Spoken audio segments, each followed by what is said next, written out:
지금부터 여러분 우리 27회 2016년도죠.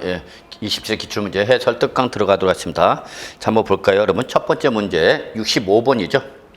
자, 일단 65번 과세표준과 세액을 지방자치단체에 신고 납부하는 지방세의 2022년 지방세 기본법상 가산세에 관한 내용으로 옳은 거 물어봤죠, 여러분. 자, 여기 신고 납부하는 지방세 바로 뭐가 있죠? 취득세, 등록면허세가 대표적인 것이죠, 여러분. 또 국세는 뭐가 있죠, 여러분? 우리 양도소득세죠. 자, 이렇게 신고 납부하는 거죠, 여러분. 그래서 신고 납부하는 취득세나 등록면허세나 양도소득세를 양도소득세죠. 자, 이때 신고 의무를 다하지 않았다. 그럼 뭐가 보되죠, 여러분? 신고 불성실 가산세가 보되죠. 이때 신고 불성실 가산세는 의무의 위반 정도에 따라서 무슨 과세하죠, 여러분? 차등 과세입니다라고 말씀했죠. 그럼 한번 볼까요, 여러분? 1번 무신고 가산세인데 사기나 그 밖에 부정한 행위로 인하지 않은, 그러니까 단순 무신고라는 얘기죠. 그럼 단순 무신고할 때는 몇 프로죠, 여러분? 100분의 20이죠, 여러분? 그래서 바로 납부세액의 100분의 20에 상당하는 금액, 요것이 1번 맞는 말이 되는 거죠. 그래서 1번이 정답이 되네요, 여러분. 예. 자, 2번 무신고 가산세인데 사기나 그 밖에 부정한 행위로 인한 경우다. 그럼 부정한 행위일 때는 여러분 무조건 몇 프로죠? 100분의 40이죠. 50이 아니라 40이 되는 거니까 틀린 말이 되는 거죠, 여러분. 자, 3번 과소신고 가산세입니다. 그런데 사기나 그 밖에 부정한 행위로 인하지 않은 단순 과소신고를 말하는 거죠. 그럼 단순 과소신고 때는 단순 과소신고분 세액이 100분이 얼마죠? 10이죠. 20이 아니라 100분의 10이 되는 거죠. 그래서 3번도 틀린 말이 되네요. 자, 4번 과소신고 가산세죠, 여러분. 근데 사기나 그 밖에 부정한 행위죠, 여러분. 자, 부정한 행위면 무조건 몇 프로죠? 100분의 40이 되는 거죠. 그래서 50이 아니라 40이 되는 거죠. 그래서 부정 과소신고분 세액의 100분의 40에 상당한 금액이 옳은 표현인데 50이 나왔기 때문에 맞았다, 틀렸다, 틀렸다. 그래서 여러분 4번도 틀린 말이죠. 자, 5번 납부지연 가산세죠. 그럼 이때 납부하지 아니한 세, 즉 미납세액 또는 부족세액이다, 여러분. 100분의 20, 100분의 20이 아니라 10만 분의 25가 되는 거죠, 여러분. 10만 분의 25에다 납부지연 일수 곱하는 거죠, 여러분. 그래서 취득세나 등록에서 법정 신고가 경합해서 납부를 하지 않았거나 적게 납부할 때는 여러분 바로 납부지연 가산세는 하루당 10만 분의 25가 부과된다는 걸 잊지 마시기 바라겠습니다. 그래서 바로 5번도 틀린 말이죠. 그래서 결론은 우리 옳은 말은 몇 번, 여러분? 1번이라는 거 다시 한번 말씀드리고요. 다음 문제 풀어볼게요. 자, 66번인가요? 66번. 자, 지방세법상 사실상 취득 가격 또는 연부 금액을 취득세 과세표를 하는 경우 취득 가격 또는 연부 금액에 포함되지 않는 거 물어봤죠. 결국은 여러분 이거 과세표준의 범위를 물어본 거죠, 여러분. 단 특수관계인과의 거래가 아니다. 그러니까 특수관계인과의 거래인 부당해상 부인규정 논하라, 논하지 마라, 논하지 마라 그랬죠. 그 다음에 비용 등은 취득 시기 이전에 지급했다. 왜냐면 취득 가격 항상 취득할 때까지 들어가는 비용이고요. 취득한 이후에 발생하는 비용은 취득가액 못 잡는 거죠. 자, 그래서 그런 거 논하지 말라 그랬죠. 그래서 결론 포함되지 않는 걸 물어본 거죠. 그럼 1번 전기사업법에 따라서 전기죠, 여러분. 전기를 사용하는 자가 분담하는 비용, 즉 여러분 전기, 가스, 열 등 에너지 등을 이용하는 자가 분담하는 비용은 이거는 취득 가격 범위에 포함한다, 제외한다, 제외되는 거죠. 그래서 포함되지 않는 거 1번이 답이죠, 여러분. 그래서 1번이 답이 되는 거 어렵지 않게 확인할 수 있겠네요, 여러분. 자, 2번 건설 자금의 충당한 차입금이자, 그래서 건설 자금이 있잖아요, 여러분. 취득하는 과정에서 발생한 타인 자본 사용에 따른 금융 비용이기 때문에 당연히 취득하는 과정에서 발생한 비용이기 때문에 취득 가격에 포함되는 거죠. 포함 동그라미. 자, 3번이죠. 법인이죠. 법인이 연부를 취득하는 경우 연부 계획에 따른 이자 상당이 났죠, 여러분. 자, 할부나 연부 이자나 연체료가 나오면 또는 공인중개사한테 지급하는 중개보수가 나오면 반드시 개인인지 법인이 확인했죠. 그래서 법인은 포함, 개인은 제외되는데 지금 법인이니까 포함 대상이 되는 거죠. 그래서 3번은 포함 대상이죠.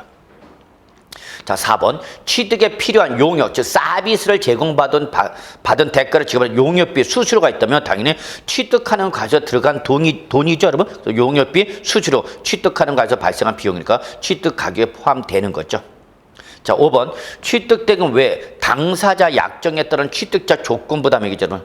그럼 여러분 여기서 취득대금 외에는 뭐를 말하는 거죠, 여러분? 당사자 약정, 즉 매매대금을 제외한 당사자 약정에 따라서 취득자가 부담하기로 조건이 걸은 거죠, 여러분. 그럼 이때 취득자 조건 부담의 대표가 바로 뭐죠, 여러분? 양도소득세죠. 그럼 양도소득세 원래 누가 내야 되는 건데 양도자가 내야 되는 건데 그걸 누가 부담하기로 했다? 양수자가 부담하기로 했다는 얘기죠. 그러면 그때는 그것도 포함해야 된다라는 거 잊지 마시기 바라겠습니다. 예, 그래서 결론은 요 2번, 3번, 4번, 5번은 다 포함 대상이고요. 5번만 제외 대상이라는 거 확인해 주시면서 답은 몇 번이죠, 여러분? 1번이죠. 예. 자, 이제 우리 67번이죠. 지방세법상 다음에 재산세 과세분에 적용하는 표준세율 중 가장 낮은 거 물었죠. 자, 문제는 이런 종합합산 과세 토지나 별도 합산 과세 토지에는 0.2%도 최저 0.5%까지 이런 0.2%도 최고 0.5%까지 되는데 이건 최저 구간 0.2%가 됩니다. 그래서 이건 조금 사실 어려운 문제입니다. 왜냐하면 누진세율에 대한 과세 표준에 따른 세율은 우리가 외울 수가 없는데 이런 걸 물어봤는 거죠. 근데 여러분 여기 과세 표준 20억에는 분리과세 대상 토지 목적용지 여러분 밑줄 목적용지는 가액이 얼마냐 관계없이 무조건 몇 프로죠? 0.07%짜리죠. 그럼 0.07%짜리가 제일 낮은 거죠 뭐. 그래서 여러분 이걸 모른다 하더라도 목적용지가 0.07% 제일 낮은 세율이 적용되는 거니까 답은 몇 번 되는 거죠 여러분? 3번이 되는 거죠. 이게 출제는 요구한 거죠 여러분. 그래서 네가 얼마인지 몰라더라도 목적용지는 가액과 관계없이 제일 낮아서 몇 프로죠 여러분? 0.07%가 되는 거죠. 그렇기 때문에 3번이 답이 되겠죠. 근데 4번 과세표준 6천만 주택이다. 그러면 별정을 제외했다. 별정은 4%짜리고요. 이 별정이 아닌 주택은 기본적으로 몇 프로죠 여러분? 0.1%부터 0.4%인데 얘는 0.07이니까 제일 작은 거죠. 자, 5번 과세 표준이 10억 원이 분리과세 대상인 공량용지. 그러면 분리과세 대상 공량용지 몇 프로 말하는 거죠? 0.2%짜리 말하죠. 0.2%. 근데 얘는 0.07이니까 제일 낮은 거 어째? 그래서 3번이죠, 여러분. 그래서 요거는 제일 낮은 세율 0.2%. 그럼 뭐 다시 한번 정리하면 1번과 2번은 다 누진세율 최저권이 0.2%, 0.2%. 그다음에 요거 0.07%, 요거 0.1%, 요거 0.2%. 그래서 어쨌거나 제일 낮은 0.07%짜리가 답이 되는 걸 여러분이 좀 확인하실 수 있기를 바랍니다. 예.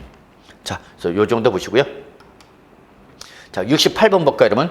자, 재산세 과세 대상에 대한 표준세율 적용이죠. 밑줄 표준세율 적용하는 설명은 틀린 거 별표 3개짜리죠, 여러분. 언제든지 또 나오시는 부분이죠, 여러분. 다만 요거는 주로 이제 우리 토지에 대해서 물어봤기 때문에 요 1번, 2번, 3번 묶으실래요, 여러분? 1번, 2번, 3번은 다 토지죠.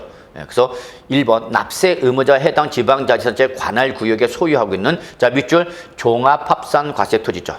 그럼 이거는 가액을 모두 합해야 되겠죠? 누구별로 합하라? 소유자별로 합하는 거죠. 예, 그래서 소유자로 합하는 가액을 과표로 해서 해당 종합합산 과세 대상 세율을 적용하라. 맞는 말이죠, 여러분? 그래서 여기 세율은 어떤 세율이죠? 그렇죠. 누진세율이죠. 누진세율 적어 놓으시고요. 왜? 합산 과세할 때 항상 누진세율이라는 거 잊지 마세요. 다음에는 0.2%부터 0.5%까지 3단계 초과 누진세를 지어는 거죠. 자, 2번 납세 의무자가 해당 지방자치단체의 관할 구역에 소유하는 여기 밑줄 여기는 별도 합산 과세 대상 토지죠. 1번은 종합합산 과세 토지, 2번은 별도 합산 과세 토지죠. 그러면 얘들은 역시 합산하는 거니까 누구별로 소유자별로 모두 합한 금액이죠. 이걸 과표라고 여기다가 별도 합산 과세 대상 세율 즉 0.2%부터 0.4%까지 3단계 초과 누진세를 정하는 거죠. 예, 맞는 말이죠. 3번이죠. 분리과세 대상 토지죠, 여러분. 예. 그래서 1번은 종합합산 과세 토지, 2번은 별도 합산 과세 토지, 3번은 분리과세 대상 토지 물어본 거다라는 걸 확인하실 수 있어야 됩니다, 여러분. 자, 이때 분리과세 대상 토지니까 이때는 이 개별 토지 가액을 과표라는 거죠. 그래서 여기는 합산이란 말이 안 나온 거죠. 합한 금액이라고 그냥 토지별 가액을 과표로 하고 여기다가 해당 분리과세 대상 세율. 여기서 분리과세 대상 세율은 몇 가지죠? 3가지죠. 0.07%짜리, 0.2%짜리, 그리고 4%짜리 3가지가 있다는 거 잊지 마시고요. 자, 그래서 여기까지는 1번, 2번, 3번은 다 토지에 대한 재산세 설명이네요. 자, 4번. 납세 의무자가 해당 지방자치단체의 관할 구역에 2개 이상의 주택을 소유하고 있는 경우 그 주택의 가액을 모두 합한 금액을 과세표로 하여 주택의 세율을 적용한다는 여러분 여기서 주택이죠. 주택은 여러분 무조건 뭐죠? 주택별 개별 과세가 되는 거죠. 주택별 개별 과세. 근데 여기는 합한다 그랬으니까 맞아서 틀렸죠. 주택별로 개별 과세 해야 되는 거니까 합한 금액이 틀린 말이죠. 그냥 각각의 주택의 가액을 과표하는 거죠. 그리고 해당 주택세를 적는 거죠. 또 4번이 틀린 말에서 정답이 되는 걸 잊지 마시기 바라겠습니다. 자, 5번 아주 중요합니다, 여러분. 주택에 대한 토지와 건물의 소유가 다를 경우 해당 주택의 토지와 건물 가액을 합산한 여기 동그라미 치세요, 여러분. 합산한 과세표는 그래서 항상 사람이 몇 명이죠? 2명이죠. 주택에 대한 토지 건물 소유가 다르다. 2사람이죠. 즉 주택의 구분 소유죠. 그래도 주택분 재산세는 몇 개 나와야 되기 때문에 하나만 나와야 되기 때문에 합산한 과표에다가 주택세를 적용해서 주택분 재산세가 나오면 그 나온 주택분 재산세를 건축물과 토지의 시가편에 분류해서 건축물 소유자와 토지 소유자한테 어떻게 하는죠? 안분해야 되는 거죠, 여러분. 그래서 결론 우리 5번도 맞는 말이죠. 그래서 요거 출제 살짝 말을 바꿀 수 있어요, 여러분. 여기다 저거 합산한을 출제 살짝 뭐로 바꿀 수 있냐? 구분한 이렇게 말을 바꿀 수 있으니까 확인한 습관 들이시기 바라겠습니다. 그래서 어쨌거나 답은 몇 번? 4번이 되는 걸 확인하고요. 다음 문제 넘어가겠습니다. 자, 69번이네요, 여러분. 자, 소득세법상, 자, 여기는 국외자산이죠. 동그라미. 국외자산 양도에 대한 양도소득세 과세에 있어서 국내 자산의 양도에 대한 양도소득세 규정을 준용하지 않는 것은, 그래서 기본적으로 국외자산은 국내 자산 규정을 준용하는 거죠. 이때 준용하지 않는 거 물었는데, 여러분. 1번. 비과세죠, 여러분. 비과세.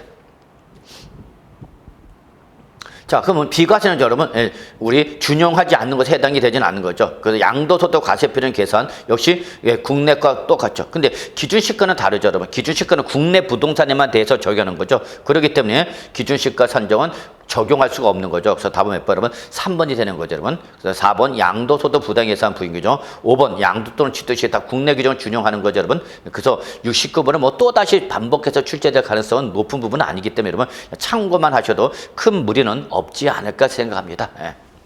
자, 그래서 69번 답은 3번이 되는 걸 확인하고요. 다음 문제 넘어가겠습니다. 자, 다음 문제는 여러분 70번이 되겠네요. 70번. 자, 2022년 소득세법상 거주자의 양도소득세, 자, 비과세, 여러분. 양도세, 비과세 관한 설명 옳은 거. 별표 3개입니다, 여러분. 양도소득세, 비과세, 별표 3개. 옳은 거. 1번. 국내에 1주택만을 보유하는 1세대가 해외 이주로 세대 전원이 출국하는 경우에는 출국일부터 3년이 되는 날 해당 주택을 양도 비과세된다 그러는데 여러분, 여기서 틀렸죠. 그래서 1세대 1주택자죠, 여러분. 그런데 얘가 세대 전원이 출국을 하면서 출국을 하기 전에 양도했으면 상관이 없는데 출국을 한 후에 양도했으면 출국일부터 2년 이내에 되죠, 여러분. 그래서 여기 3년이 되는 날이 아니라 2년이 되는 날 연재 양도했으면 비과세인데 여러분 2년이 지난 3년이기 때문에 이때는 비과세가 적용되지 않습니다. 그래서 1번이 틀렸다. 1번은 왜 틀렸다? 3년이 아니라 여러분 2년이 되겠습니다. 자, 2번. 법원의 결정에 의하여 양도 당시 취득에 관한 등기가 불가능한 미등기 주택입니다. 자, 여러분 여기서 포인트는 취득 등기를 안 한 거야, 못 한 거야? 못 한 거죠. 불가능이죠. 왜 못 했대요? 법원의 결정에 따르다 보니까 취득 등기를 못 한 거죠. 그럼 이때는 미등기 양도에서 어떻게 하죠? 제외되는 거죠. 즉 미등기 양도를 본다, 안 본다? 안 보는 거죠. 따라서 이때는 양도세 비과세를 받을 수 있는 거죠. 그래서 양도소득세 비과세가 배제되는 미등기 양도 자산에 해당하지 않는다. 맞는 말이죠, 여러분. 그래서 미등기 양도 자산 본다, 안 본다? 안 본다. 그래서 바로 2번은 옳은 말이 되겠네요. 그러면 답이네요, 여러분. 자, 3번. 직장 변경으로 세대 전원이 다른 시로 주거를 이전했답니다. 자, 이때 1주택이다, 여러분. 근데 6개월간 거주했답니다, 여러분. 이거는 바로 여러분 보유기간 거주기간의 예외죠, 여러분. 그래서 1번과 3번은 보유기간 거주기간의 예외로서 1세대 1주택에서 2년 이상 보유 거주를 못했더라도 1년 이상 거주해야 되는 거죠. 밑줄 1년 이상 거주인데 6개월 거주했기 때문에 1년 이상 거주 요건 충족을 못했네요. 다만 1년 이상 거주를 했을 때는 직장의 변경으로서 세대 전원의 다른 시구로 이전하기 위해서 양도돼 있던 비과세가 되는 거죠. 그래서 결론 비과세를 받기 위해서는 1년 이상 거주인데 6개월만 거주했기 때문에 비과세 요건 충족했다, 못했다? 못한 거죠. 따라서 비과세 안 합니다. 자, 5번. 4번이죠. 4번. 양도 당시 실질거래가의 합격이 10억 원이 1세대 1주택에 양도로 발생한 양도 차익 전부가 비과세가 된다 했죠, 여러분. 여기 밑줄 치세요. 양도 당시 실질거래가의 합격이 얼마죠, 여러분? 15억 원이죠. 그럼 여기서 15억 원이니까 이건 무슨 주택이죠, 여러분? 고가주택이죠. 자, 2022년부터 고가주택, 즉, 죄송합니다. 2021년이죠. 2021년 12월 8일 이후 고가주택은 주택과 부수 토지의 양도 실질 거래가의 합격이 얼마죠, 여러분? 12억 원을 초과하는 주택. 이거 우리는 뭐라 하죠, 여러분? 고가주택이라는 거죠. 그래서 여러분 잊으시면 안 됩니다. 고가주택은 12억 초과를 말하는 거죠. 그러면 1세대 1주택으로서 비과세 요건을 충족하죠. 1세대 1주택에서 2년 이상 보유 및 거주 등 비과세 요건을 충족했어도 비과세 요건을 충족했어도 무슨 주택이니까 고가주택이니까 비과세 해주고 안 해주고 과세가 되는 거죠. 이때 과세가 되는 양도 차익은 전액 과세를 하는 것이 아니라 무슨 계산한다 여러분? 안분 계산합니다. 그렇죠 여러분? 안분 계산. 어떻게 안분하죠? 양도가 얼마 양도했죠 여러분? 15억 원의 양도했죠. 그럼 양도가 15억 원에서 일반 주택 가액 기준 12억을 뺀 금액을 당해 양도가에 15억 원을 나눈 거. 요만큼만 안분 계산했죠. 그래서 여러분 양도 가액에서 12억 원을 뺀 금액을 양도로 나눈 비율이죠. 그럼 15에서 12억을 빼니까 얼마죠? 3억 남은 거죠? 이걸 15로 나누니까 몇 프로죠, 여러분? 바로 20%죠. 그래서 양도 체계 몇 프로만? 20%만 과세가 되는 거다라는 거 잊으시면 안 되죠. 그래서 여러분 여기서 전부가 비과세가 된다. 아니죠. 20%는 과세고 80%가 비과세되는 거죠. 전부가 아니라 80%가 비과세가 되는 거 잊지 마시고 그런다. 과세 비율이 몇 프로니까? 20%니까 비과세 비율은 80%가 되는 거죠. 그래서 역시 4번 틀린 말이 되겠습니다, 여러분. 자, 그 다음에 5번. 농지를 교환할 때 쌍방토지 가액의 차익이 가액의 큰 가액의 3분의 1인 경우 발생하는 소득은 비과세다. 자, 여러분 우리 소득세법상 농지 이 교환이나 분납으로 인해서 비과세가 되는 경우는 첫 번째 조건이 바로 뭐였죠, 여러분? 쌍방토지 가액의 차익이죠. 쌍방토지 가액의 차익이 둘 중에 가액 큰 가액이 얼마죠, 여러분? 3분의 1이 아니라 4분의 1이 되겠죠. 그래서 여기 3이 틀렸네요. 3분의 1이 아니라 4분의 1 이하인 경우입니다. 4분의 1 이하 된다. 그럴 때 얘는 비과세를 받을 수 있는 거죠. 그래서 바로 역시 5번도 틀렸네, 여러분. 그래서 결국은 요 문제 옳은 것은 몇 번이 되는 거죠, 여러분? 바로 답이 2번이 되는 거 다시 한번 말씀드리고요. 다음 문제 풀어보겠습니다. 자, 다음 문제 71번이죠, 여러분. 자, 소득세법상 거주자 양도소득세 양도소득 과세표준 신고 및 납부죠. 별표 3개. 여기 양도소득세 예정신고 납부 아주 중요하죠. 옳은 거 물어봤네, 여러분. 자, 그러면 1번 2022년 3월 22일에 주택을 양도하고 잔금을 청산했다. 그러니까 양도를 언제라는 얘기죠, 여러분? 2022년 3월 20일이라는 얘기죠. 그럼 이 날짜에 양도를 했을 때 예정신고는 언제까지요? 3월에다 2월에다 하니까 언제죠? 5월 말이 되죠. 그래서 6월 30일이 아니라 5월 31일까지 예정신고를 하는 거죠. 그래서 1번은 틀렸다. 6월 말이 아니라 5월 31일로 고쳐야 되는 거죠. 2번 확정신고 납부 시 납부세. 그럼 확정신고는 언제는 거죠? 2022년 3월 20일에 양도했을 때 확정신고는 언제죠? 다음 연도 2023년도 5월달에 신고해야 되는 거죠. 이때 납부세가 얼마 돼요, 여러분? 1,600만 원이다. 밑줄 1,600만 원이면 1,000만 초과한 거죠. 그러면 그때는 여러분 뭐 할 수 있죠, 여러분? 분납할 수 있는 거죠. 이때 분납 가능액은 1,000만 원에서 2,000만 원 이할 때는 바로 1,000만 초과하는 금액 얼마 여러분? 600만 원만 2개월 후에 분납하시는 거죠. 그래서 바로 2번이 옳은 말로서 정답이 되겠네요. 이렇게 좀 봐주시면 되죠.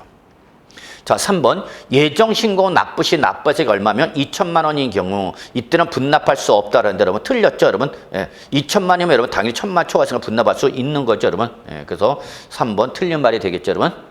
자, 4번 양도 차손이 발생했답니다. 그럴 때는 예정 신고를 하지 아니한다. 아니죠. 양도 차익이 없거나 양도 차손이 발생을 해도 예정 신고는 하여야 한다, 여러분. 하여야 한다. 근데 하지 아니한다 해서 틀린 말이 되죠. 5번 예정 신고하지 않은 거주자, 신고를 안 해서 무신고 가산세가 부과됐죠. 근데 해당 과세 기간에 과세필이 없는 경우는 확정 신고를 하지 아니한다 그랬습니다. 아니죠. 확정 신고를 해야 되는 거죠, 여러분. 예정 신고를 안 했기 때문에 반드시 확정 신고를 해야 되는 거죠. 자, 그래서 이때 71번에 옳은 말은 몇 번? 2번이 옳은 말이라는 걸 확인해야겠고요. 그래서 답은 2번 확인해 주시기 바랍니다. 자, 이제 72번이네요, 여러분. 자, 소득세법상 등기된 국내 부동산에 대한 양도소득 과세표는 세율이죠, 여러분. 옳은 거 물어봤죠, 여러분. 별표 3개짜리죠, 여러분. 그래서 항상 양도소득세는 여러분 꼭 좀 잘 정리해 두셔야 되겠습니다. 자, 그러면 주택이죠, 여러분. 1년 6개월 보였습니다, 여러분. 그러면 1년 이상 2년 미만 보유한 주택일 때는 1년 이상 2년 미만 보유한 주택일 때는 100분이 얼마죠, 여러분? 60%가 되는 거죠. 그래서 1년 미만은 70%, 1년 이상 2년 미만은 60%, 2년 이상이 되어 누진세를 기하는 거기 때문에 100분의 40이기 때문에 40이 아니라 60이 돼야 되는 거죠. 그래서 틀린 말이 되네요. 2주택은 다주택, 조정 대상 경내에다 다주택자, 2주택 이상자 시비 걸지 말아야 하지 말라 해서 1주택으로 못을 박은 거죠. 자, 그 다음에 2번. 2년 1개월 보유한 상가 건물 있죠. 자, 2년 이상 보유한 부동산일 때는 이때는 여러분 뭐죠? 누진세이죠, 여러분. 그래서 100분의 40이 아니라 누진세를 적용해야 되는 거죠. 그래서 6%부터 45%까지 8단계 초과 누진세를 적용하는 거죠. 왜? 2년 이상 보였으니까. 자, 3번. 10개월 보유한, 여기서 10개월 보유 밑줄 1년 미만을 보유한 거죠. 1년 미만 보유한 부동산에 관한 거 일단은 여러분 몇 프로가 되는 거죠, 여러분? 바로 50%. 예, 바로 3번은 맞는 말이네요, 여러분. 3번이 옳은 말이다. 물론 1년 이상 2년 미만은 몇 프로죠? 40%죠. 2년 이상을 보였다면 누진세로 가는 거죠, 여러분. 그래서 보유 기간에 따른 부동산에 관한 권리, 주택과 조합 입주권, 분양권 꼭 정리해 두셔야 되겠죠. 자, 4번. 6개월 보유한 1주택이죠. 자, 1년 미만 보유한 주택이 있다면 몇 프로죠? 그러면 100분의 70이 되겠죠. 30이 아니라 100분의 70이 되는 거죠. 5번. 1년 8개월 보유한 상가 건물. 즉, 1년 이상 보유해서나 2년 미만이기 때문에 여러분, 이때는 100분의 40이 되겠죠. 50이 아니라 100분의 40. 그래서 5번도 틀렸네, 여러분. 그래서 옳은 말은 몇 번이 되는 거죠, 여러분? 바로, 요 3번이 되는 거 다시 한번 말씀드리고요. 다음 문제 넘어가겠습니다. 자, 73번 볼까요? 자, 소득세법상 양도소득세라는 설명을 옳은 거죠. 자, 요거는 양도세 종합 문제죠, 여러분. 별표 3개짜리 좀 꼭 좀 표시해 두시고요. 종합 문제 옳은 거 물어봤네요, 여러분. 자, 1번 국외 토지죠. 자, 거주자가 국외 토지를 양도했습니다. 그러면 이때에 거주자가 국외 토지를 양도했을 때 양도소득세 납세는 부담하겠어요, 여러분. 국내에 양도까지 계속해서 몇 년 이상이죠, 여러분? 5년 이상이죠. 그럼 10년간 국내 주소나 거주를 두었기 때문에 당연히 납세 의무자에 해당이 되는 거죠. 따라서 양도소득 과세표는 예정 시간다. 맞는 말이죠. 왜? 5년 이상 두었기 때문에 10년 맞는 말이네요. 근데 2번 비거주자죠, 여러분. 비거주자가 국외 토지를 양도했다. 그러면 비거주는 국내에 대해서만 납세 의무가 있는 거고 국외 자산에 대한 양도세 납세 의무 있다 없다? 없다. 그래서 있다가 아니라 없다죠. 비거주자 국외니까 없다죠, 여러분. 그래서 1번은 맞는 말, 2번 틀렸죠. 3번 거주자가 국내 상가 건물 양도했답니다. 이때는 거주자의 주소지와 상가 건물의 소지가 다르다. 그럼 당연히 양도세는 뭐니까? 국세니까 납세는 어디가 되는 거죠? 주소지죠, 여러분. 주소지. 근데 여기는 건물 소재지다 그래서 맞아서 틀렸죠. 건물 소재지는 언제 때죠, 여러분? 지방세 때죠, 여러분. 5번 비거주자가 국내 주택을 양도했답니다. 이때 양도소득세 납세지는 비거주자의 국외 주소지다라고 했는데 여러분 국외 주소지가 되면 안 되겠죠, 여러분. 그래서 비거주는 기본적으로 국내의 부동산 소재지 등이 되겠죠, 여러분. 그래서 4번도 틀린 말이 되겠네요, 여러분. 5번 거주자가 국외 부동산 양도했답니다. 일단 양도할까지 계속해서 몇 년이죠, 여러분? 그렇죠? 5년이죠. 5년 이상 국내 주소를 두었다면 양도소득 금액 계산 시 장기보유 특별공제 적용된다. 자, 5년간 국내 주소를 두었기 때문에 여러분 국외 주택에 대해서 양도세 납세가 있는 거죠. 그런데 국외 자산일 때는 장기보유 특별공제를 적용하지 않죠. 이게 바로 국내 부동산과 국외 부동산의 차이점 중에 하나가 국내 부동산일 때는 장기보유 특별공제가 적용되지만 지금 이거는 국외 부동산을 양도했기 때문에 장기보유 특별공제가 적용되지 아니하는 거죠. 그래서 틀린 말이 되는 거죠. 그래서 결론 여기서 73번에서 옳은 것은 몇 번이 되는 거죠, 여러분? 바로 1번이 답이 되는 걸 다시 한번 말씀드릴 수 있겠네요, 여러분. 그래서 1번 확인하고요. 다음 문제 넘어가겠습니다. 자, 이제 우리 74번이 되겠네요, 여러분. 자, 소득세법상 양도소득이 있는 죄송합니다. 사업소득이죠. 소득세법상 사업소득인 거주자가 실지 거래가에 의해 부동산의 양도차를 계산하는 경우 양도가액에서 공제할 자본적 지출액에 또는 양도비에 포함되지 않는 것은 자, 결국은 이거 자본적 지출액과 양도비에 해당되느냐 안 되냐 물어본 거죠. 다만 자본적 지출액이든지 또는 양도비에 대해서는 반드시 법령에 따른 증명서를 어떻게 하죠? 수치 보관되는 거죠, 여러분. 여기서 여러분 자본적 지출액은 물론 여러분 여기 양도비도 당연히 증명서를 수치 보관하셔야 됩니다, 여러분. 그래서 이거는 조금 하나 더 넣으시고 참고하시고요. 자, 1번 자산을 양도하게 직접 지출한 양도소득 과세표는 신고서 작성. 이건 뭐죠, 여러분? 양도비용이죠. 그래서 자산을 양도하게 직접 지출한 비용은 바로 양도비용이 되는 거죠. 그 포함 대상이 되네요, 여러분. 2번 납부 의무자와 양도자 동일한 경우에 여기 여기 하나 떨어진 거죠, 여러분. 스페이스 좀 주고요. 자, 재건축 초과 이 환수에 관한 법률들은 자, 재건축 부담금 밑줄 재건축 부담금 여러분 역시 이거는 공과금적 성격을 띠는 거죠. 또 재건축 부담금, 개발 부담금 또는 사업자 부담금 이렇게 공과금적 성격을 띠면 이건 자본적 지출액에 해당하는 거죠. 그래서 바로 2번은 자본적 지출액. 그래서 1번은 양도비, 2번은 자본적 지출액이죠. 자, 3번 양도 자산의 이용 편의에 의하여 지출한 비용. 용결이죠, 여러분. 용결이 이용 편의에 의하여 지출한 비용 그 대표적인 뭐죠? 자본적 지출액이라는 거 잊지 마시고요. 자, 4번. 양도자산 취득 후 쟁송이죠. 취득한 후에 즉 보유 단계에서 쟁송이 발생한 거죠.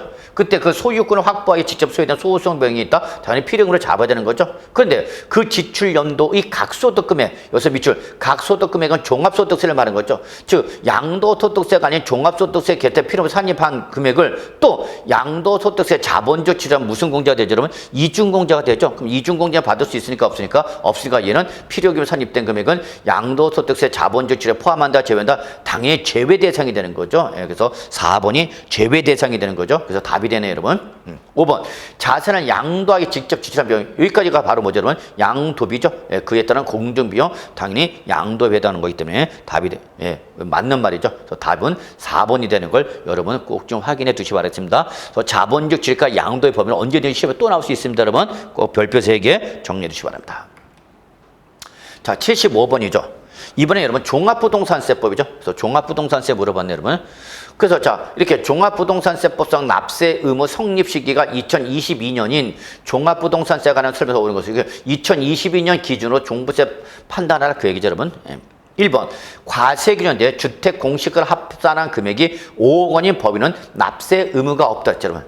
자, 이때 여러분 주택일 때는 개인과 법인이 다르다 했죠, 여러분. 그래서 개인은 주택의 공시가격이 6억을 초과할 때죠, 여러분. 그러나 법인은 6억 초과 관계없이 무조건 재산세 납세 의무자인 법인은 무조건 종합부동산세 납세 의무가 없다가 아니라 있다로 바꿔야 되는 거죠. 그래서 1번은 틀렸다. 5억 원이라도 무조건 납세 의무가 있습니다. 법인은 이게 특징이죠.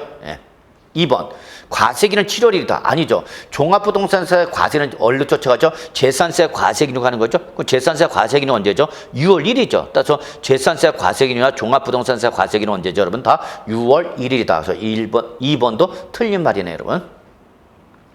자, 3번 개인이 소유하는 1주택이죠. 과세표현이 3억 원인 경우 적용될 세율은 1000분의 3이다. 이거 역시 여러분 개인이 소유하는 1주택이기 때문에 이건 누진세를 적용하는 거죠, 여러분. 그래서 이건 누진세를 구간에 따른 세율로 이렇게 맞는데 맞는 말이 되겠네요, 여러분. 그래서 1번 요거 1000분의 3이다. 일단 여러분 맞는 걸로 좀 봐두시고요. 다른 거 확인해 볼까요? 자, 4번 관할 세무서장은 납부하세기 1000만 초과하면 물납을 허가할 수 있다는데 여러분 아니죠. 종합부동산세 2016년부터 물납제도 자체가 폐지됐습니다. 그래서 물납 허가할 수 있다 없다? 없습니다. 물납할 수가 없다. 그래서 틀린 말이죠. 자, 5번 관할 세무서장이 종합부동산세 부가징수하는 경우 원칙이 미치죠. 그래서 세무서장이 종합부동산 부가징수, 정부 부가세죠. 따라서 세무서장이 종합부동산세 계산해서 납세부터 뭘 보내죠? 납세 고지서 보내는 거죠. 이때 납세 고지서는 주택 및 토지라는 과세 물건별로 구분한 과세 표준과 세액을 따로따로 기재해서 납부기간 며칠 전까지 5일 전까지는 고지서를 발부해 줘야 되는 거죠. 그래서 바로 일단 5번이 옳은 말인데 여러분. 그래서 5번이 정답이 되겠네요, 여러분. 그래서 이거 3억 원인 경우 이거 사유율에 틀렸네요, 여러분. 그래서 결론 5번이 정답이 되겠습니다. 그래서 5번 종부세를 부가징수할 때 고지서는 납부기간 개시 며칠 전까지는 5일 전까지는 발급해줘라. 그래서 답은 5번이 되는 걸 다시 말씀드리고요. 넘어가죠. 자, 76번 지방세법상 거주자의 국내 자산이죠. 국내 자산 양도소득에 대한 지방소득세나 설명 틀린 거 물어봤죠, 여러분? 틀린 거. 자, 이 지방소득세는 여러분 한 번만 나왔기 때문에 여러분 더 이상 나올 가능성은 없습니다, 여러분. 그래서 기타 지방세로도 한 번 나왔는데 더 이상 나올 가능성은 없고요. 항상 소득세가 있는 것은 여러분 지방소득세가 있다는 걸 좀 기억해 두시기 바라겠습니다. 그러면 1번 양도소득에 대한 개인 지방소득세 과세 표준은요. 종합소득 및 퇴직소득에 대한 개인 지방소득세 과세 표준과 구분하여 계산한다. 맞는 말인지 여러분 소득세 자체가 종합소득, 퇴직소득, 양도소득 구분해서 과세이기 때문에 개인 지방소득세도 당연히 구분해서 계산해야 됩니다, 여러분. 2번 양도소득에 대한 개인지방소득세 세액이 2,000원인 경우에는 이를 징수하지 아니한다. 여러분 이거는 적으세요. 여러분 소액 징수 면제이죠, 여러분. 그래서 지방세 때 2,000원 미만일 때 2,000원 미만일 때 소액 징수 면제가 적용되는 거죠. 근데 여러분 지금 2,000원이니까 1,999원까지가 징수가 안 되는 거고 2,000원이면 어떻게 되죠? 징수해야 되는 거죠. 그래서 여러분 징수하지 아니한다가 아니라 2,000원이니까 징수한다로 표현해야 되는 거죠. 그래서 여기서 2번이 징수하지 아니한다가 아니라 징수한다가 되는 말이 되죠. 틀린 말로서 답은 2번이 되겠습니다, 여러분. 자, 3번 양도소득에 대한 개인지방소득세 공제세액에 산출세액을 초과한다. 즉 공제세액의 산출보다 더 크다죠. 그러면 마이너스가 나오는 거죠. 그럼 그때는 초과 금액은 없는 거로 한다. 맞는 말이죠, 여러분. 당연히. 자, 4번 양도소득에 대한 개인지방소득세 과세표는 소득세법상 양도소득세 과세표라는 것이 원칙이다. 그렇죠, 여러분? 양도소득에 대한 개인지방소득세 뭘 쫓아죠? 양도소득 과표 쫓아가면 되는 거죠, 여러분? 예, 그래서 4번도 맞는 말이 되겠네요, 여러분. 5번 소득세법상 보유기간의 8개월이라는 조합원 입주권이 세율입니다, 여러분. 그러면 여러분 1년 미만 보유한 조합원 입주권이 여러분 1년 미만 조합원 입주권 여러분 몇 프로 여러분 70%가 되는 거죠. 예. 그래서 요거는 여러분 우리 현재 규정에 따르면 여러분 요것도 1000번에 40을 처한다. 요거 틀린 말이 되겠습니다, 여러분. 그래서 여러분 5번 또 틀린 걸로 해주시기 바라겠습니다. 그래서 왜냐면 지금 1년 미만 보유한 주택이나 조합주택은 70%의 경우 되고요. 예, 그럴 때는 지방소득세도 100분의 10%가 되니까 7%가 적이 되는데 여러분 1000분의 40이니까 맞아서 틀려서 틀린 말이죠, 여러분. 그래서 1000분의 40이나 70이 되는 거죠. 그래서 여러분 요거는 현행 규정에 따르면 5번도 틀린 말이 되겠습니다, 여러분. 5번도 틀린 말. 그래서 여러분 여기 답은 두 개가 되겠네요, 여러분. 2번 그리고 5번. 그래서 이건 현행 개정 규정에 따르면 틀린 말이다. 이렇게 정리해 주시기 바랍니다. 예, 이렇게 정리해 주시고요. 자, 77번 가죠. 지방세법상 공유 토지를 분할 취득하는 경우 자기 소유 지분에 대한 취득세 과세표는 표준세를 물어봤죠, 여러분. 자, 공유물의 분할이죠, 여러분. 자, 그래서 취득세에서 공유권의 분할, 공유물의 분할 때 표준세는 얼마죠, 여러분? 1000분의 23이죠. 단, 자기 지분을 초과하는 부분은, 초과분은 제외되는데 여기는 지금 자기 지분이 됐으니까 1000분의 23이 되는 거죠, 여러분. 그래서 1번이 답이 되는 거, 뭐 어렵지 않게 충분히 맞힐 수 있을 거라 봅니다, 여러분. 그래서 바로 77번은 맞는 말이다라는 거 잊지 마시고요. 자, 78번 볼까요, 여러분? 78번. 자, 지방세법상 재산세에 관한 설명으로 옳은 거 그렇죠? 자, 여러분 밑줄, 이 재산세 종합 문제죠. 별표 3개. 일단 여러분, 우리 재산세 종합 문제 거의 뭐 매해 나오는 부분이기 때문에 여러분 꼭 좀 잘 정리해 주시기 바라겠습니다, 여러분. 자, 1번. 과세기는 매년 7월 1일이다. 여러분, 이거 맞았다. 그러면 정말 제가 창문 열고 밀어버릴 수밖에 없습니다. 다행히 여기는 지금 2층이기 때문에 뭐 떨어져도 큰 무리는 없겠습니다만 재산세 과세는 언제죠, 여러분? 6월 1일이죠. 그래서 1번 틀린 말이죠. 6월 1일. 그래서 옳은 것은 아니죠. 틀린 말이죠. 그리고 여러분 항상 6월 1일이고 6월 1일은 바로 뭐죠? 재지종, 재산세, 지역자원시세, 종합부동산세 과세는 언제죠? 6월 1일. 그래서 보유세 3가지 6월 1일 꼭 기억해 두셔야 됩니다, 여러분. 2번. 주택의 정기분 납부세액이 자 50만 원이랍니다, 여러분. 밑줄. 그럼 50만 원 이하는 아니란 얘기죠? 왜? 50만 원 이하 할 때는 일시 부가 징수할 수 있는데 50만 원이니까 여러분 2분의 1씩 나눠 갖고 내는 거죠. 그래서 세액의 2분의 1은 언제? 7월 하반을 내는 거고 나머지 2분의 1은 언제 내죠? 9월 말이 되는 거죠. 근데 여기 10월 말이 됐으니까 맞아서 틀려서 여러분 틀렸죠, 여러분. 그래서 2번도 틀렸죠. 물론 주택의 정기분 납부세액이 20만 원 이하인 경우는 이때는 한꺼번에 7월 달에 일시 부가 징수할 수 있지만 50만 원이니까 두 번은 나눠서 징수하는데 그 두 번 나눠서 징수하는 것이 7월 달 2분의 1, 나머지가 9월 달 2분의 1 되는 거죠. 근데 여기는 10월 달에 나왔으니까 맞았다, 틀렸다, 틀렸다라는 거 아시겠죠? 무슨 말인지, 왜 틀렸는지. 자, 3번. 토지 이 정기분 납부세액이죠. 자, 토지는 몇 월이죠, 여러분? 바로 9월이죠. 그럼 토지는 납부세액이 얼마냐 관계없이 무조건 9월 하반월에 징수해야 되는 거죠. 근데 여기는 며칠이 나왔죠, 여러분? 7월 하반에 나왔죠, 여러분. 그래서 이때는 맞아서 틀려서 틀렸죠, 여러분. 20만 원 이하일 때 7월 달에 일시 부가 징수할 수 있는 건 주택분이죠, 여러분. 그래서 여기 토지가 아니라 주택일 때는 맞는 되겠지만 여기는 토지분이기 때문에 자, 토지분은 무조건 세가 관계시 없이 언제다 9월 하반월이라는 거 잊지 마시기 바랍니다. 자, 요거 조금 보충 정리합시다. 자, 재산세 납부기한 너무나 중요한 부분이죠, 여러분. 재산세 납부기한. 요거는 역시 두 가지로 나눠야 되는 거죠. 그래서 토지와 건축물 두 개로 구분하시고요. 이거와 별개로 또 뭘? 주택을 따로 보셔야 되는 거죠. 주택을 따로 보셔야 되죠. 그래서 토지는 매달 언제죠, 여러분? 9월 16일부터 9월 말까지 돼야 되는 거죠. 9월 말까지. 건축물은 언제가 되는 거죠? 매년 7월 16일부터 7월 31일까지가 되는 거죠. 그래서 여러분 이거 우리 어떻게 외웠죠, 여러분? 토지는 매달 9월, 건축물은 매달 여러분 7월이죠. 그리고 월은 다르지만 하반월은 변화가 없죠, 여러분. 하반월은 변화가 없다, 그 얘기죠. 하반월. 그래서 여러분 우리 이거 어떻게 외웠죠, 여러분? 토구 건칠 하반월 이렇게 외워주십시오라고 부탁드렸죠. 기억나시나요? 예, 기억나는 분은 올해 분명히 시험에 합격하시겠죠, 뭐 이렇게까지 외우기는데. 자, 근데 주택이 문제죠, 여러분. 주택. 주택은 건물과 토지가 어떻게 하죠? 나눠지죠. 그래서 주택분 재산세 산출세액이 나누면 요 산출세액의 반은 반반씩 나누는 거죠. 여러분 반반씩 나눠갖고 반은 요 주택분 재산세 산출세액의 반은 언제 여러분? 역시 7월 하반월 가는 거죠. 나머지 2분의 1은 어디로 가죠? 9월 하반을 가는 거죠, 여러분. 그래서 주택분 재산세가 나면 건물분 따로, 토지분 따로 구분해서 반은 7월 달, 반은 9월 달. 그래서 건물분과 토지분으로 나누어서 내는 것과 동일한 경제적 효과가 발생한 거죠. 다만 주택분 재산세가 얼마 이하면 20만 원 이하이죠. 주택분 재산세가 20만 원 이하이면 그렇게 큰 금액은 아니죠, 여러분. 20만 원 이하일 때는. 그러면 이때는 7월 달과 9월 달 두 번은 나누지 말고 그냥 언제 7월 하반월에 뭐 할 수 있죠, 여러분? 일시부가 징수할 수 있는 거죠, 여러분. 그래서 얼마 이하 때는 20만 원 이하 때는 7월 달에 일시부가 징수할 수 있는 거 뭐일 때만 주택일 때만이죠, 주택. 그러니까 토지는 20만 원 이하가 나더라도 무조건 매도리죠. 9월에 픽스가 돼야 되는 거죠, 여러분. 아시겠죠, 여러분? 그래서 이거는 나쁘게는 언제든지 시험에 또 나오시는 부분이기 때문에 여러분 별표 3개 정도 좀 표시해 두시고요. 꼭 좀 잘 정리해 두시기 바라겠습니다. 부탁드리겠습니다. 그래서 여러분 여기 2번 주택 납부기한 3번 토지 납부기한 꼭 좀 정리해 두시기 바라겠습니다.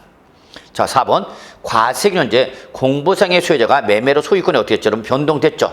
그래서 예를 들어서 갑으로부터 을한테 명의가 넘어간 거죠. 소유권이. 그런데 그에 대해서 뭘 하지 않았다? 신고를 하지 않아서 사실상의 소유자를 안다, 모른다? 모른답니다. 그때는 누구죠? 여러분 동그라미 공부상의 소유자가 납세물 되는 거죠. 근데 여기는 공부상의 소유자가 아닌 사용자에게 재산세 납세물가 했다니까 맞아서 틀려서 여러분 역시 틀린 말이죠. 이때는 누구한테 납세물가 있는 거죠, 여러분? 바로 공부상의 소유자가 매매에 따른 소유권 변동에 따라서 신고를 하지 않았다. 이거 잠깐 한번 설명드려야 되겠네요, 여러분. 자, 예를 들어서 부동산의 매매로 인해서 어떻게 했죠, 여러분? 소유권이 변동된 거죠. 소유권이 변동되었다. 그럼 예를 들어서 갑으로부터 을한테 넘어갔다는 얘기입니다. 을한테 넘어갔다. 그래서 을이 바로 6월 1일 현재 사실상의 소유자다. 그죠, 여러분. 을이 6월 1일 현재 사실상의 소유자죠. 근데 문제는 을이 6월 1일 현재 자기가 소유권 취득했음에도 불구하고 뭘 안 하고 있는 거죠, 여러분? 등기를 안 하고 있는 거죠. 을이 등기를 안 하고 있다는 얘기입니다. 그러니까 사실상은 을인데 을이 뭐를 안 하니까 등기를 안 하니까 등기부사는 계속 누구로 되는 거죠? 갑의 명으로 되는 거죠. 그러다 보니까 공부상의 소유자와 사실상의 소유자가 같아져 달라지는 문제가 발생하는 거죠. 실은 을 건데 을이 이전 등기를 안 하니까 계속 등기부는 갑의 명으로 잡혔던 거죠. 그러면 이런 경우에는 누가 불이익을 받을 수 있죠, 여러분? 갑이 불이익을 받을 수 있죠. 왜냐면 자기는 팔았는데 등기부상이 계속 자기 명으로 잡혔으니까 억울하죠. 그러면 이때는 6월 10월까지 요거 개정된 거죠, 여러분. 6월 10월까지 누가 갑이 을한테 이게 소유권이 넘어갔다라는 거 뭐 하라는 얘기야? 신고를 하라고 얘기죠, 여러분. 그래서 신고를 하면 이 신고에서 갑의 신고에서 을한테 넘어갔다는 걸 알아 몰라? 아는 거죠. 그럼 이때는 누가 된 거죠, 여러분? 바로 사실상 소유자 을이 되는 거죠. 그런데 신고를 했다 안 했다? 안 했다는 얘기죠. 그러면 등기도 없고 별도의 소유권 변동 신고도 없는 거죠. 그럼 그때는 누구죠, 여러분? 과세관청은 당연히 등기부상 즉 공부상수라 갑을 납세문제라는 거죠, 여러분. 따라서 결국은 등기가 되지 않았을 때에는 반드시 6월 10월까지 공부상의 소유자가 소유권 변동 신고를 해야 되는데 그 신고 여부에 따라서 했으면 사실상이 되는 거고요, 여러분. 그렇죠? 신고를 하지 않았다. 그러면 이때는 어디로 가는 거죠? 공부상으로 가는 거죠, 여러분. 이걸 꼭 기억두셔야 되죠. 가장 기본적인 내용이죠, 여러분. 별표 3개짜리죠? 이거는 계속해서 시험에 나오는 부분이네요, 여러분. 별표 3개 정도. 그러면 여기 다시 한번 정리하면 4번 과실은제 공부상의 소유자가 매매에 따른 소유권이 변동됐죠. 근데 그에 따른 등기가 요 말이 생략됐죠, 여러분. 등기가 되지 않았을 때는 6월 10월까지 신고를 해야 된다. 요 말이 지금 여긴 빠져 있는 거죠. 여기는 지금 빠져 있다. 생략돼 있는 거죠, 여러분. 요 말이에요. 근데 그때에 신고를 했냐 아니냐 사실상의 소유자 신고를 했네, 신고를 안 했다 그랬죠. 그래서 원래 우리 누굴 잡아야 되는 거죠? 사실상의 소유자 밑줄 치세요. 사실상의 소유자가 원래 납세문제가 되는 거죠. 그런데 지금은 신고를 해서 안 해서 모르는 거죠. 그럼 그때 누가 된 거죠? 밑줄 공부상 소유자 되는 거죠. 그런데 여기는 지금 공부상의 소유자가 아닌 사용자란 말이 나와서 틀렸던 거죠. 사용자는 언제 납세가 되는 거죠? 예, 요거 사용자가 납세의무자 되는 것은 바로 예, 그 소유권에 대한 귀속이 불분명한 거죠. 그 재산에 대한 소유권 귀속 자체가 불분명하여 사실상의 소유를 알 수 없대. 소유권 자체가 누구한테 있는지 알 수가 없을 때, 그럴 때는 사용자가 되는 건데 여기는 지금 그 조건이 아니죠. 예, 그래서 역시 4번도 틀린 말이죠. 자, 5번. 지방자치단체의 장은 재산세 납부세액이 500만 초과하는 경우는 법령에 따라서 납부세액의 일부를 납부기는 지난해부터 45일 이내에 분납하게 할 수 있다고 했죠, 여러분. 자, 여기서 45일 지어져야 되겠죠, 여러분. 2개월이죠, 여러분. 2개월. 예, 그래서 여러분 재산세 납부세액이 얼마 초과죠, 여러분? 250이죠. 그래서 개정이 됐습니다, 여러분. 원래는 500만 초과했다, 여러분. 250만 초과로 바뀌었죠. 이때 재산세 분납기는 몇 개월이죠, 여러분? 납부기는 또 몇 개월 이내, 여러분? 2개월 이내가 되겠습니다, 여러분. 2개월 이내. 그래서 여러분 여기서 지금 예, 납부기한으로 지나서 45일 이내 일단 틀린 말이죠. 예, 그리고 500만 원 초과 아니라 여러분 얼마 초과? 250만 원 초과죠, 여러분. 그래서 역시 5번도 틀린 말이 되겠네요, 여러분. 두 군데서 틀렸다. 500만 원 초과 아니라 250만 원 초과. 근데 분납기는 40일 이내가 아니라 몇 개월 이내? 2개월 이내가 된다는 거 확인하실 수 있겠죠, 여러분. 예. 그래서 결론 옳은 것은 몇 번이 되는 거죠, 여러분? 예. 예, 바로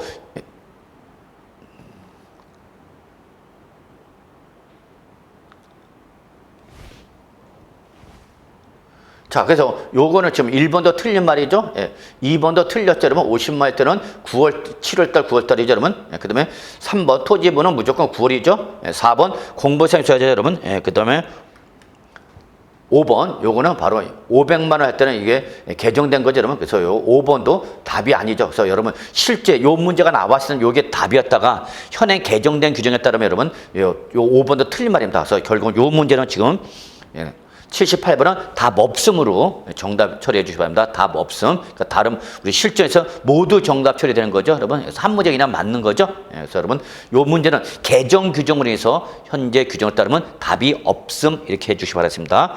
예. 아시겠죠, 여러분? 예, 그래서 요 문제가 출제가 됐을 때와 그다음에 현재 규정에는 안 맞기 때문에 개정으로 인해서 안 맞기 때문에 모두 정답 처리해 주시면 되겠습니다. 결론 답은 맞는 말은 있다 없다? 없다. 이렇게 정리하시면 되겠어요, 여러분. 예, 당하지 마시고요. 아시겠죠? 예. 자, 그다음에 79번 갑시다.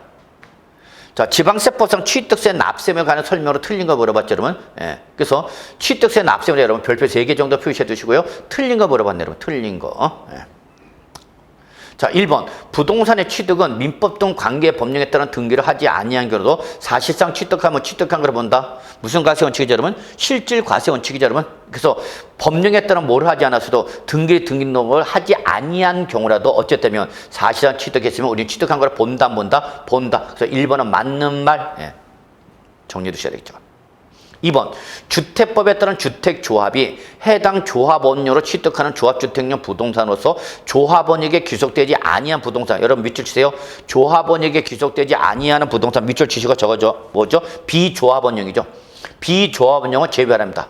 그러면 이거는 제외한 나머지는 누가? 조합원이 취득한 걸 본다. 맞는 말이죠. 왜? 여기 조합원료로 나왔기 때문에 누가 취득한 걸 보라? 조합원이 취득한 걸 보라. 다만 조합원이 취득한 걸 보는 경우에서 조합원이 귀속되지 아니하는 뭐는 비조합원용은 뭐 하는 거죠? 제외된 거죠. 그럼 비조합원용 누가 취득한 걸 보죠? 조합이 취득한 걸 봐야 되는 거죠. 왜? 주택조합이 지금 취득하고 있는 거니까. 이거 2번도 맞는 말이죠. 아주 중요하네요, 여러분.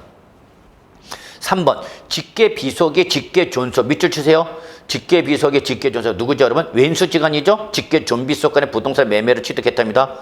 그럼 우리 세법은 그걸 매매를 인정한다, 안 한다? 안 합니다. 라고 했었죠? 뭐를 본다 원칙? 증여죠. 자, 근데 해당 직계비속의 다른 재산을 그 대가를 지급한 사실을 어떻게 했죠, 여러분? 있죠? 밑줄.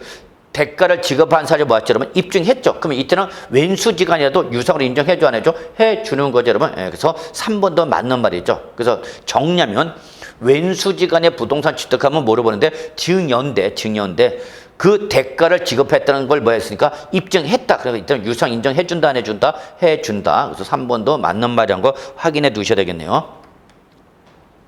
4번 직계 비속이 권리의 이전에 등기가 필요한 직계 존속의 부동산 서로 교환했다. 자, 밑줄 직계 비속이 직계 존속과 거래한 거죠. 누구 간의 거래죠? 왼수지 간의 거래죠. 그럼 우리는 뭘로 봐야 되는 거죠? 무상 취득, 증여를 취득한 걸로 봐야 되는 거죠. 근데 여기 뭐였죠, 여러분? 교환했다, 여러분. 그러면 교환일 때는 왼수지 간에도 유상으로 인정하는 거죠. 그래서 여러분 여기 무상이 아니라 뭐가 되는 거죠, 여러분? 유상이 돼야 되는 거죠. 한 글자가 틀렸네요, 여러분. 4번 틀린 말이다. 그래서 여기는 교환했기 때문에 이때는 무상이 아니라 뭐죠, 여러분? 유상이죠, 유상. 그래서 4번이 틀린 말이네요. 예. 자, 5번 직계 비속이 공매를 통하여 직계 존속의 부동산 취득했다. 자, 직계 존비속 간의 거래인 거죠. 그럼 어디로 가는 거죠? 무상이죠. 증여로 봐야 되는 거죠. 근데 뭘 취득했기 때문에 공매를 통해서 했기 때문에 다시 뭐로 가는 거죠? 유상으로 취득한 걸로 봐야 되는 거죠. 예, 그래서 5번 맞는 말이죠. 그래서 4번이 틀렸네요. 그래서 여러분 여기 우리 3번 그다음에 4번, 5번 다 누구 지간의 거래죠, 여러분? 왼수지간의 거래죠. 자, 이렇게 왼수지간의 거래일 때는 원칙 증여로 봐라. 그러나 예외적으로 뭐가 있었죠, 여러분? 예, 그 첫 번째 공매, 두 번째 파산선거 처분, 세 번째 교환, 기타 대가를 지급했다. 4개 이하에 해당할 때는 뭐를 본다? 유상으로 본다는 거 잊지 마시고요. 또 시험에 나오시는 부분이니까 꼭 잘 정리해 주시기 바랍니다. 예. 자, 그래서 답은 몇 번? 4번인가요? 예, 확인하고요. 넘어가죠. 자, 80번이네, 여러분. 자, 지방세법상 취득세 및 등록매수에 관한 설명을 옳은 거 버렸죠. 자, 밑줄, 이거는 취득세, 등록매수에 동시에 나온 문제, 여러분. 취득세 및 등록매수에 동시에 물어봤다는 게 특징이죠. 그래서 이런 문제는 여러분, 역시 언제든지 시험에 출제될 수 있는 부분입니다, 여러분. 그래서 취득세와 등록매수에 한 문제로 연결된 거죠. 그럼 보시면 알겠지만 여러분 여기 1, 2, 3 묶어 오시고요. 1, 2, 3은 다 뭐를 물어본 거죠, 여러분? 취득세 물어본 거죠. 1번, 2번, 3번 다 취득세네요. 한번 볼까요? 옳은 거. 1번, 취득세 과세물권 취득했죠. 근데 얘가 뭐가 됐죠, 여러분? 중과세율 적용 대상이 됐답니다. 중과세 대상. 당초 취득할 때는 표준세율 대상이었다가 얘가 중과세 대상으로 바뀐 거죠. 그럴 경우는 30일 이내에 산출세에서 이미 납부한세로서 가산세를 포함한 금액을 공제하여 신고가 납부해야 된다라고 했는데 여러분, 예, 바로 요 2번, 예, 1번은 틀린 말이죠. 일단은 왜 틀렸냐? 과세 물권의 상태가 변동된 거죠. 그럼 여러분 취득세나 등록에서 과세 물권의 상태가 변동이 되면 30일 이내가 30일 이내가 아니라 60일입니다, 여러분. 60일 이내죠. 그리고 산출세에서 뺄 때 이미 납부한 세액을 뺄 때 빼는 금액에 가산세는 포함이 아니라 제외가 되는 거죠, 여러분. 예, 그래서 여기서 지금 두 군데가 틀렸습니다, 여러분. 그래서 이거 다시 한번 정리해 보면은 자, 요거죠, 여러분. 이걸 저는 뭐라 표현하냐면 과세 물권의 상태 변동이라 합니다, 여러분.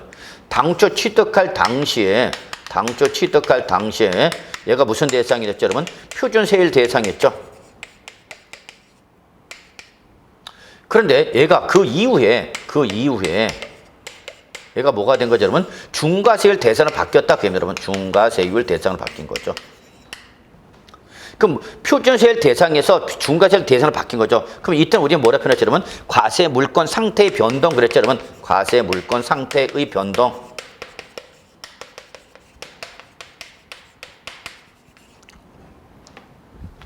그러면 이렇게 과세 물권의 상태가 변동이 되면 이때는 취득한 날로부터, 그러니까 사유 발생일 등으로부터죠. 이렇게 바뀐 날로부터 예를 들어서 뭐 사유 발생일 등으로부터 며칠 이내, 여러분? 60일 이내죠. 60일 이내. 60일 이내. 60일 동그라미 치셔야죠. 지금 표준세에다 중과세 대상이 됐으니까 이때는 여러분 과표에다가 과세표에다가 뭘 곱하는 거죠? 중과세를 곱하는 거죠. 왜? 중과세를 바뀌었다고 했으니까. 중과세를 적용해서 중과세 세액이 나오겠죠. 근데 당초 요때 취득할 때 납부한 세액이 있어 없어? 있죠. 그래서 여기 이미 납부한 세액을 차감해야 되겠죠. 이미 납부한 세액, 즉 표준세를 적용한 세액을 말하죠. 이미 납부한 세액을 빼줘야 되겠죠. 그래야 무슨 과세가 안 되는 거죠? 이중과세가 안 되겠죠. 근데 요 빼는 금액에 이미 납부한 세액에서 뭐가 부과되겠다면 가산세가 부과되겠다면 가산세는 포함하라 제외라. 가산세는 빼는 금액에 포함하라 제외라는 얘기죠, 여러분. 예, 그래서 여러분이 여기서 지금 두 군데가 틀렸다는 거죠. 60일 그다음에 가산세는 제외 대상이다. 빼는 금액에 포함하라 제외하라. 아시겠죠, 여러분? 그리고 이 과세 물권의 상태 변동은 취득세는 물론 어디다 그러면 등록면허세도 똑같이 나온다는 거 잊지 마시기 바랍니다. 취득세는 물론 등록면허세도 동일하게 적용된다는 거 꼭 좀 기억해 주시기 바라겠습니다. 자, 그다음에 2번 취득세 과세물권 취득한 자 누구죠, 여러분? 납세무자죠. 납세무자. 그러면 재산권 취득에 관한 사항을 뭐 하려면 등기를 하는 경우는 등기한 후 30일 이내에 취득세를 신고에 납부된다. 아니죠, 여러분? 예, 등기를 하는 경우는 등기를 하기 전이죠. 근데 여기는 등기를 한 후 30일이니까 맞아서 틀렸어요, 여러분. 틀렸죠, 여러분? 예, 그래서 잊지 마시기 바랍니다. 등기를 하려면 등기하기 전까지라는 거 잊지 마세요, 여러분. 예. 자, 3번. 부동산 거래 신고 등에 관한 법률에 따른 신고서를 제출하여 같은 법에 따라서 검증이 이루어진 취득에 대한 취득세 과세표는 시가편액을 한다라고 됐죠, 여러분. 예. 그럼 이때에 부동산 거래 신고 등에 관한 법률에 따라서 신고를 하고 검증이 이루어졌답니다. 그럼 그때는 과세표는 뭐가 되는 거죠? 사실상 취득하게 되는 거죠. 근데 여기는 뭐가 나왔죠, 여러분? 시가표준액이라는 말이 나왔으니까 맞아서 틀려서 여러분 틀린 말이죠, 여러분. 여기서 이거는 시가표준액이 아니라 부동산 거래 신고 검증이 이루어질 때는 과세표는 뭐가 되는 거죠? 사실상 취득하게 되는 거죠. 그래서 3번 틀린 거 확인해 주셔야겠죠. 물론 이때로 이 부동산 거래 신고 검증이 이루어진 경우라더라도 이것이 나중에 세무서장이라든지 또는 지방구세청장으로부터 통보받은 자료라든지 또는 우리 시장 부동산 거래 신고 등에 관한 법률에 따라서 시장군수구청장의 조사한 결과에 따라서 확인된 금액보다도 이 사실상 취득가 어떻게 하면 적으면 이때는 뭐를 확인된 금액을 과표를 한다. 예외 규정 여러분 여기까지 꼭 정리해 주셔야 됩니다. 아시겠죠? 예. 자, 어쨌거나 3번 틀린 말이죠. 시가표준액이 아니라 사실상 취득가액으로 바뀌어야 되는 거죠. 자, 4번. 자, 그래서 4번과 5번 묶으시고 여러분 4번과 5번 이제 우리 등록 면허세 물어보네, 여러분. 등록 면허세. 자, 부동산 가압류에 대한 등록 면허세 세율은 부동산 가액이죠. 여러분 항상 우리 가압류 적용합초. 근데 부동산 가액이 나왔습니다. 맞아서 틀려서 그러면 틀렸죠. 여러분 저당권, 경매신청, 가압류, 가처분이죠. 이거 어떻게 했죠, 여러분? 적용합초죠, 여러분. 그러면 저당권, 경매신청, 가압류, 가처분, 과표가 뭐가 되죠, 여러분? 부동산 가액이 아니라 뭐죠, 여러분? 채권 금액이 돼야 되는 거죠, 여러분. 채권 금액. 그래서 여러분 부동산 가액이 아니라 채권 금액의 1000분의 2. 요거는 맞았죠, 여러분? 예, 그래서 물권과 임차권의 설정과 이전일 때는 1000분의 2는 맞다. 그러나 과표가 틀렸다는 거 잊지 마시기 바랍니다. 자, 5번. 등록을 하려는 자, 즉 납세무자죠. 자, 신고 의무를 다하지 않았답니다. 여기서 밑줄 신고 의무를 다하지 않았다는 건 뭐를 말하죠? 무신고 또는 과소신고를 말하는 거죠. 자, 그렇다 하더라도 등록 면세 산출세액을 밑줄 등록하기 전까지 뭐는 했다면 납부는 했답니다만. 그러면 무신고 또는 과소신고를 한 경우라 하더라도 산출세액을 등록하기 전까지 뭐는 했다면 납부했답니다. 그러면 신고라는 의무는 다 완벽하게 이루어지지 않았지만 돈은 냈어 안 냈어? 냈죠, 여러분. 그럼 된 거예요, 여러분. 그때는 어떻게 한다, 여러분? 신고도 하고 납부한 거로 본다. 맞는 말이죠, 여러분. 신고하고 납부한 거로 본다. 밑줄 따라서 적어 놓으셔야죠.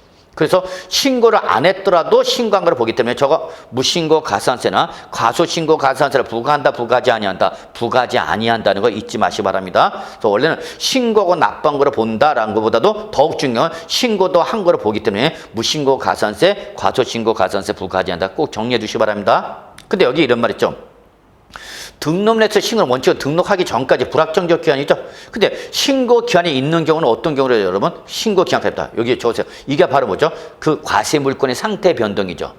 과세 물권의 상태가 변동이 되면 이때는 등록 면허세라도 등록하기 전까지나 아니다. 며칠 이내에 여러분 60일 이내가 되는 거죠. 바로 그 경우를 본다. 그때는 60일 이내에 납부를 했다 그 얘기입니다, 여러분. 그래서 우리가 요 신고 기한이 있는 경우는 뭐를 말한다, 여러분? 적으세요. 뭐를 말한다?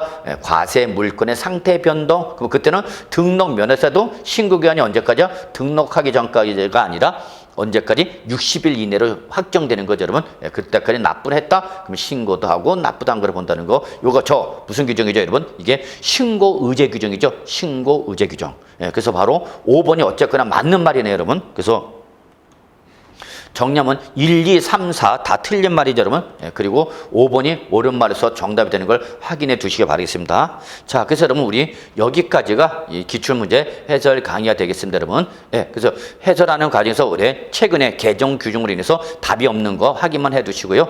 해설 마무리하겠습니다. 수고하셨습니다.